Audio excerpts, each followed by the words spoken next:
It is one of the most important questions a parent faces, one we're actually been talking about the last couple of weeks: when to start sending a child to school. A new study suggests while preschool has its benefits, they actually fade pretty quickly.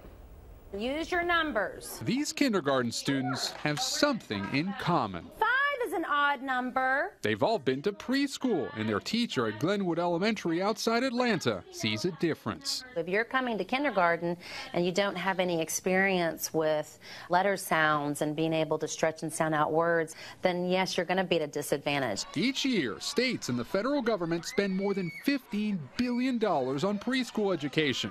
But now, researchers from the University of California at Irvine and Duke University are questioning whether those investments are worth the money. Well, I think what surprises people is that pre-kindergarten programs can be very successful in the short run, but have impacts that fade out over the next few years. They reviewed data from 67 early childhood intervention programs and found that much of what students learn are skills that kids typically pick up in kindergarten or first grade anyway. Still, many parents are skeptical. Raise your hand if you think that preschool is worth it. Rachel Lockman's older children didn't go to a full-time preschool, but her daughter did. What is the biggest difference that you've noticed between your kids that went to preschool and your kids that didn't go to preschool? I think it's that emotional intelligence. The anxiety is decreased for my daughter, because she was more familiar. Do you think that these benefits could fade away quickly? I think it depends on what benefits you're talking about.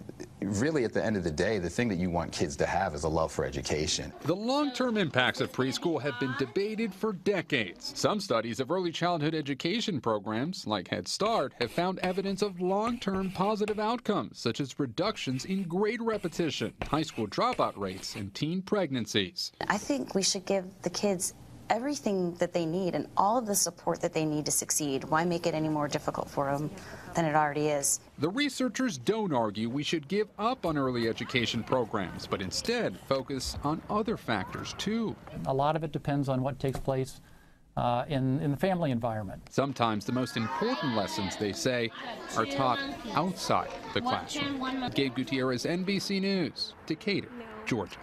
All right, another reason to keep Griff home. Yes. All right, now to this. The nation's largest autism study is about to get underway, and they need some local volunteers to take part. Yeah, listen to this. The University of Missouri will collect information and DNA from people with autism and their families to research causes of autism and search for new supports and treatments.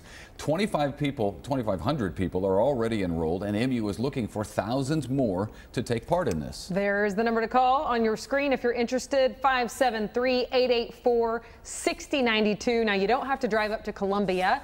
Participants will be sent a saliva kit to collect genetic samples, and then it'll be returned to the researchers. Sounds like they're making it pretty easy for people to get involved, right? Yeah.